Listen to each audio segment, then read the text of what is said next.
Hello everybody, welcome to the Big Dru Talk Show. I am your host, Big Dru, and we have a special guest today who's a student, and we'll be discussing her adolescent years to her early and middle adulthood. The 4 topics we'll cover today are puberty, body image issues, finding a career, and lastly, finding love. Now let's welcome our guest, Sarah Yee. Thank you for having me. Now, Sarah, I know we're talking about puberty here, Yes. and that can be very personal, Yes. but let's dig right on in. Sure. How old were you when you first started your menstruation cycle, or otherwise your period? Yes, I started my menstruation cycle when I was 12 years old, and I was the second to last one out of my group of girlfriends, and I was ecstatic. I was ecstatic to become a woman, and I just felt like I was finally becoming an adult. Okay. Now, what physical changes did you have? Well, actually, the physical changes that I was also looking forward to was I was looking forward to growing hair in my armpits so I could start shaving. My girlfriends had already started doing that. And I was really excited to grow breasts. I brought a picture of myself when I was right after I had gone my period, as you can see here. Nice. Okay. Now, did the physical changes in your body cause you to have any image issues? Yes, I had a lot of body image issues. I actually put on a little bit of weight. It wasn't really much, but to me, it was so much.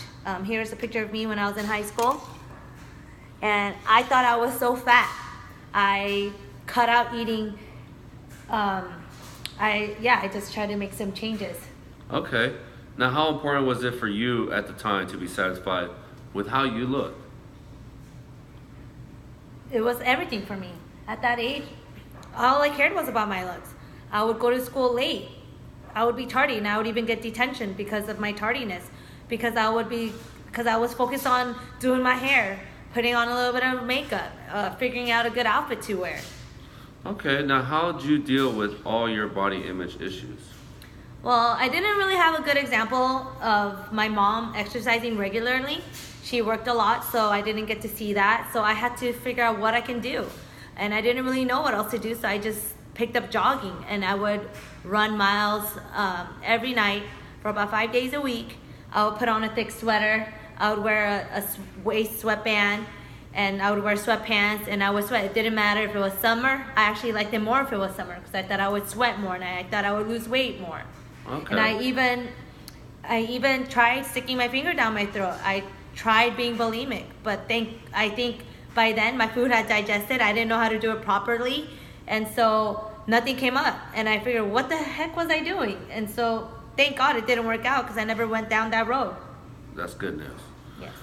Well, there's a book on finding a career, and it talks about Sigmund Freud's famous statement. When asked to sum up the definition of ideal mental health, his answer was simple: the ability to love and work.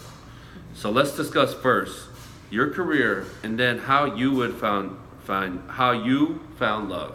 Sure. Now, I know you're currently in school, but let's talk about your reasons of being in school. When did you begin thinking about your career? I began thinking about my career, actually, I remember it was my senior year in high school, and they were passing out career pamphlets, like different career paths, and there was nothing that interested me. At the time, I couldn't see myself being in the healthcare, or be a professor, or be a lawyer. I didn't know what I wanted to do. Okay, now what influences are drawing you to nursing currently? Well, so after I got my bachelor's degree in criminal justice, because at the time that was what interested me, my brother had told me later on, he told me to go back. Why don't I go back to school and be a nurse or do something in healthcare? And he had told me that I would just have to take a few prerequisites, and it would be about a 2-year program, and that'd be it. And so here I am now today. That's awesome. That's how it brought me here. Nice. Okay. Now let's move on to the last topic, finding love. Yes. Now today, a lot of people meet online and start dating. Have you ever tried that yourself? No, at the time when before I met my husband, it wasn't as big then, so I didn't get to try that. But if I was single today, I'd be more than open to trying that. She's like the new generation. Yeah. So how did you meet your husband? Well, my husband came to my high school his senior year, and he's 2 years older than me, but we became really close friends about 3 years before we started dating, and then that's how it happened. Okay, nice. Now, you're definitely a Korean American. Yes. But have you ever dated outside of your own race? Because Western young people today are far more willing to date outside of their own ethnic group nowadays. Yes, you're right. Actually, I had this really bad perception of Korean men for some reason, and so I didn't date any Korean men. I dated completely outside of my race. Okay. Now, what ethnicity is your husband? My husband is Korean as well. He was the first Korean person that I ended up dating, and it just so happened that he was the same race, and I just threw out my bad perception on Korean men, and we got married, and I'm happily married today. Sounds good. Korean men aren't so bad. Thank you.